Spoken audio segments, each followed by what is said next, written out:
Ya, sesaat lagi kita akan menyaksikan striker Oxford United Ole Romeni ini akan menjadi warga negara Indonesia melewati sumpah yang akan digelar di London, Inggris. Dengan bergabungnya Ole Romeni menjadi warga negara Indonesia dan bergabung ke timnas Indonesia, tentu akan memberikan warna baru begitu. Terutama akan ada ajang yang sebentar lagi akan kita hadapi, kualifikasi Piala Dunia 2026.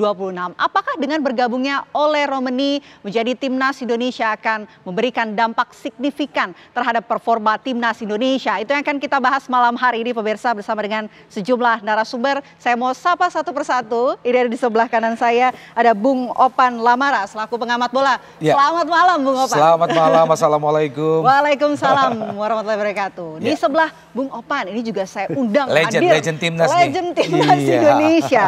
Ada Bung Peri Sandria, mantan pemain timnas Indonesia. Selamat malam, Bung Peri. Mbak. Assalamualaikum warahmatullahi wabarakatuh. Waalaikumsalam warahmatullahi wabarakatuh. Sebetulnya ada satu narasumber lagi yang kita nantikan ya, yakni manajer timnas Indonesia, Pak Sumarji. Tapi mungkin kita awali terlebih dahulu. Saya mau ke Bung Opan ya. Bung Opan, ini kan beberapa waktu lagi ya kita akan melihat Ole ini akan menjadi bagian dari timnas Indonesia. Setelah bergabung begitu, ekspektasinya apa terhadap Ole?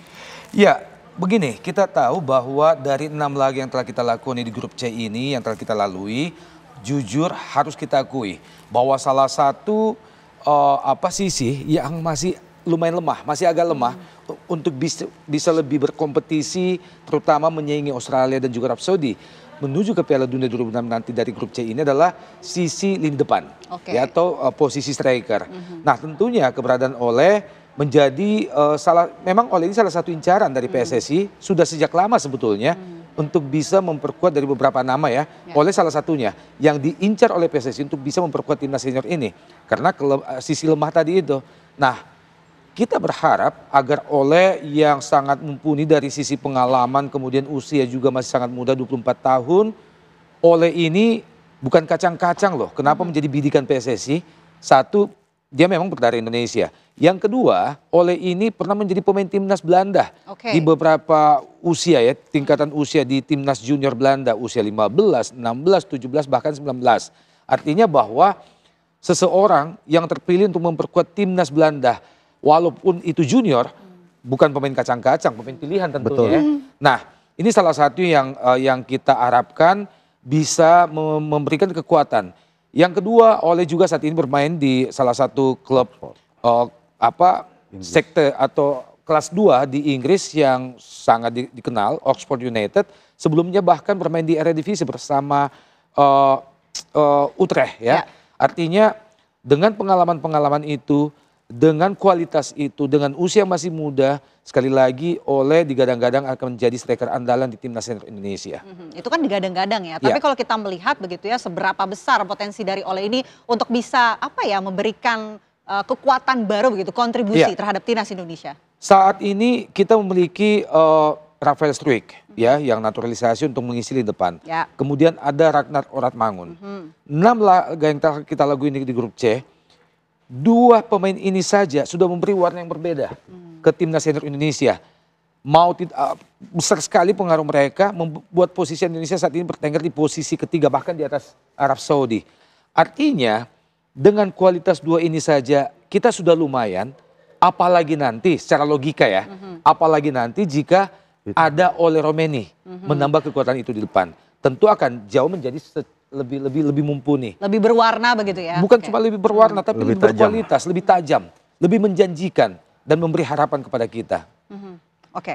Bung Peri, sebetulnya apa sih yang dibutuhkan begitu oleh timnas Indonesia khususnya di bagian sektor penyerang begitu? Ya, selama ini yang saya lihat selama ditangani oleh Coach Sintayong, ya banyak kan dia pilih pemain-pemain bertahan dan pemain di gelandang. Saya sudah wanti-wanti. Kelemahan di timnas kita adalah di pemain depan ya. Karena selama ini yang bisa mencetak gol di timnas kita adalah pemain belakang dan pemain tengah.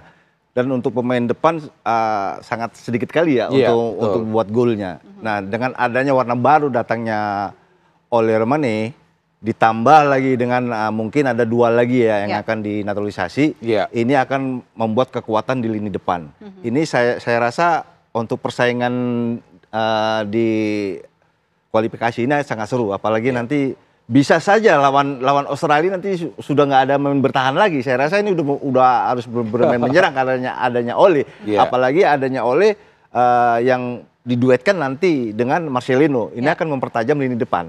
Ya, saya rasa itu. Oke. Dengan kemampuan dan juga potensi yang dimiliki Ole. Tapi kan pertandingan ini sudah sangat dekat begitu bulan Maret, tanggal sekitar 20 Maret 2025. Apakah cukup begitu dengan waktu yang singkat, kemudian bergabung, bisa beradaptasi dengan para pemain? Saya rasa kalau buat Ole sebagai pemain profesional, saya rasa untuk beradaptasi, saya rasa ini tidak akan lama. Sebagian banyak dari pemain profesional itu yang beradaptasi itu hanya sebentar. Mungkin dari latihan sudah terbaca gitu. Cuma yang kita takutin chemistry ini yang belum bisa ketemu nanti. Kalau chemistry ini kan agak lama di dalam tim ya. Ya mudah-mudahan aja nanti duet dengan Marcelino di depan, ditambah lagi nanti mungkin juga ada 3 bisa jadi pemain depan orang Mangun ya. Saya rasa ini lebih berbahaya karena saya tahu Culford ini kan pemain menyerang, otomatis dia bermain akan terbuka nanti dalam bermain dengan melawan Australia, Bung ya. Iya betul. Selama ini kan kita lawan Australia kemarin kita hanya banyak bermain bertahan gitu, mengandalkan kita counter attack gitu. Tapi counter attack-nya itu tidak sempurna gitu.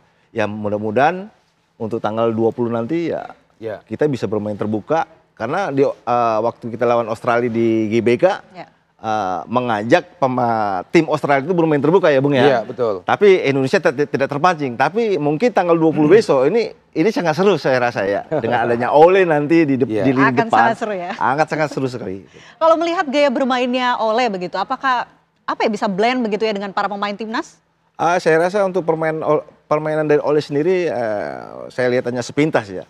Di samping itu dia juga sepertinya gaya seperti gaya Brazil ya. Gaya gitu Brazil.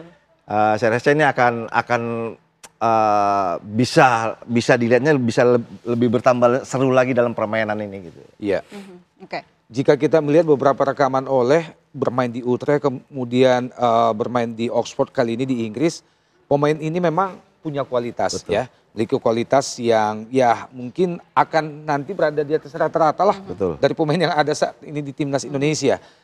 Kalau kita berbicara tentang sepak bola modern, ini juga yang harus kita mulai rubah mindset masyarakat sepak bola Indonesia. Zaman dulu kan beberapa tahun yang lalu di eranya Kang Ferry untuk bermain menghadap di timnas biasanya dikumpulin tuh beberapa minggu sebelumnya ya, ada bahkan waktu itu ada istilah TC ya. Training center. Nah saat ini di sepak bola modern, pemain-pemain yang dikumpulkan ini adalah pemain-pemain profesional yang menit bermain atau jam bermainnya di klub masing-masing itu rata-rata tinggi, bukan pemain cadangan ya kan. Oleh karena itu kapanpun mereka dikumpulkan, ibarat pasukan nih, kapanpun mereka dikumpulkan, hanya 2-3 hari mereka udah siap dari sisi stamina, dari sisi skill. Nah tinggal bagaimana itu tadi, chemistry.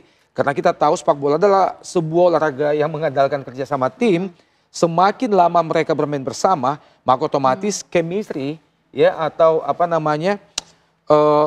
bagaimana untuk memahami selera masing-masing, memahami kebiasaan masing-masing itu akan semakin tercipta. Ini mungkin tantangannya nanti. Jadi sudah punya ikatan batin. Jadi sudah punya ikatan batin dan kapanpun begitu sudah siap begitu ya. Sekali ngelirik saja udah oke. Sekali ngelirik langsung oke. Langsung oke. Langsung oke. Luar biasa. Tapi menarik ya kalau kita lihat timnas Indonesia ini kita punya Sananta, kemudian kita punya Orat Mangun, punya Strike juga. Apakah peran pembagian tugasnya ini akan kemudian bisa sejalan begitu satu sama lain, tapi tahan dulu ya. Kita jawab usai jeda. Kami kembali saat lagi untuk Anda pemirsa, tetaplah bersama kami.